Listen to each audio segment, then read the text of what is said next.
Hi there, Natalie with you today with a new process video for Altenew, and this time I'm showing you projects created all using the Precious Peony Stamp set.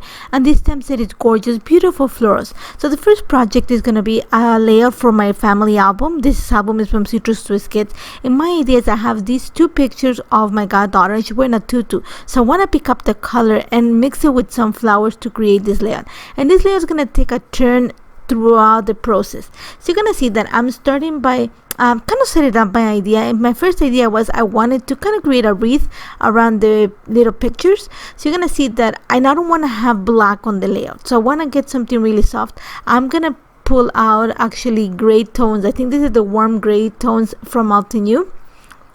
And what I'm going to do is I'm going to stamp the circular kind of half wreath flower set, or the flower impression, at the top and bottom of this page. And this is a page already cut up for my little album, so it measures 5 inches wide by 8 1/4 in height. So you're gonna see that I'm gonna go ahead and stamp the little, kind of like I said, it's a semicircle of the semicircle arrangement of the florals at the top and at the bottom.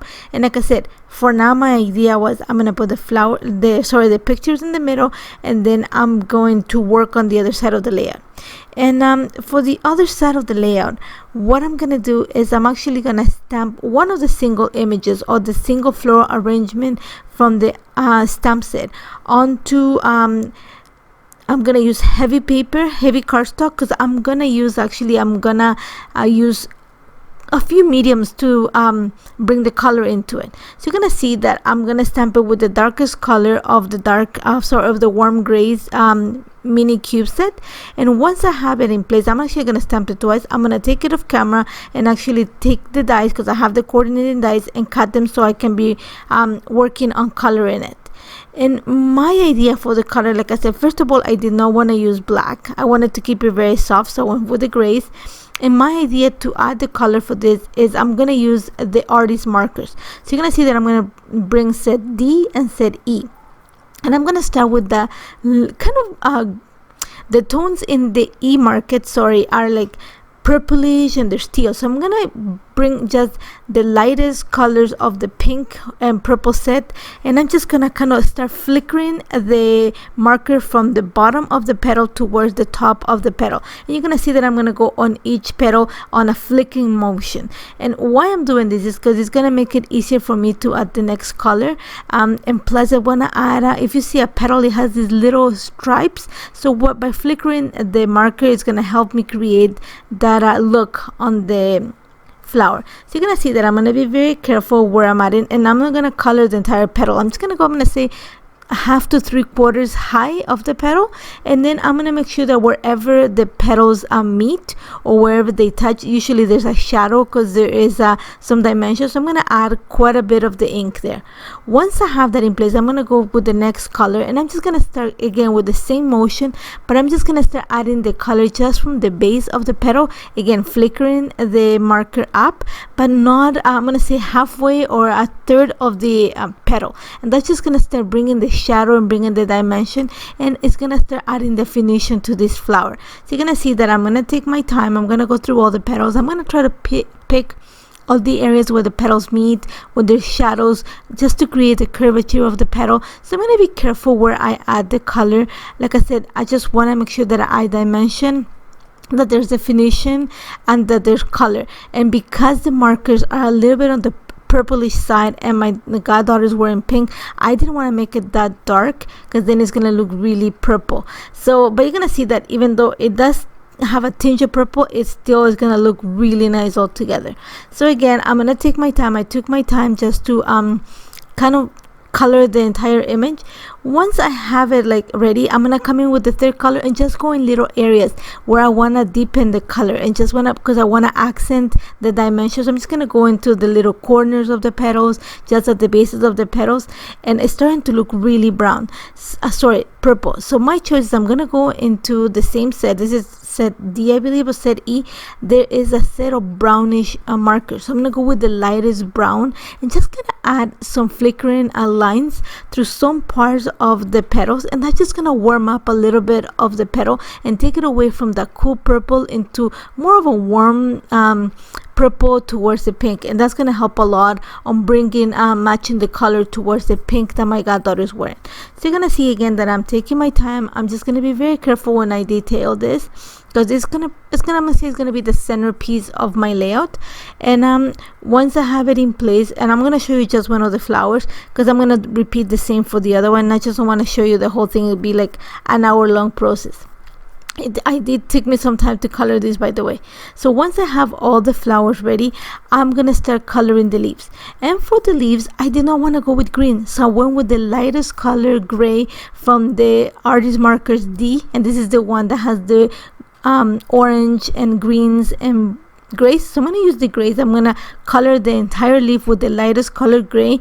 Once I have them all colored, I'm going to come in with the second darkest color, and I'm just gonna go to the bases of the leaves and just kind of create the shadow and create some of the dimension by just flickering the marker down, and just gonna see that it's slowly the dimension is gonna show. So I'm gonna make sure that I add some of the darker tone towards the base and the tip of the leaf, and that's just gonna create the curvature in some of the leaves. Once I have colored all the leaves, I'm actually gonna come in with one I think it's Parrot, one of the green markers, and I'm just gonna bring some accents of green to some of the leaves. I'm not gonna color the entire leaf. I'm just gonna go slightly towards the bases of the leaves just to bring some of that green, and at the same time I'm gonna bring a little bit, if I think it's bamboo, the next marker, and I'm just gonna kind of slowly flicker a little bit of the marker at the base of the flowers, just so where the stem and the flower meet, just to bring a little bit of that greenish to warm up the flower. And that's about it. I'm gonna set it aside for now to dry completely, because I'm gonna bring extra color onto these flowers. You're gonna see in a little bit, and that's one of the reasons why you gotta check out the new mixed media products, because it's easy to combine them to create the effect or the colors that you wanna achieve. So you're gonna see it looks really nice right now, but then I'm gonna start playing with the idea again. Like I said, I have one ready. I've colored another one outside of the camera, and my idea is I'm gonna bring a little bit of that pinkish tone that I'm looking for in the little wreath flowers that I created. So for this, I'm using one of my brushes, and I'm using rose quartz, which is the color that matches my goddaughter's dresses, and I'm just picking up some of the ink, and I'm just gonna add a little bit of the ink to the center of the flowers. I'm not gonna detail it. I just want it to be on the background, but I wanted to pick up the color. I don't want it to be so white and gray, so I'm gonna bring a little bit of the pink just to warm it up. And you're gonna see that like I said, I'm just adding into the center of the flowers. I'm gonna make sure that not just in a circle motion, but make it a little bit of a movement, and I'm gonna take it off camera. And then I'm also going to use the same ink, and again this is rose quartz, just to add some color to the flowers that I painted or that I color with the artist markers, and bringing some of the ink is just going to bring some of that pink that I'm looking for, warm it up, and kind of complete the look of make it really realistic. And I love how this turned out, and I did that from both. So what I did outside of the camera is I went and actually changed my idea, decided to add my lines of journal in between the wreath that I created. Remember how I had stamped those half wreath images onto the page? And it's still gonna change, and then I'm gonna add one of the flowers and kind of stack the flowers so that they're coming off the flower on the other side of the page.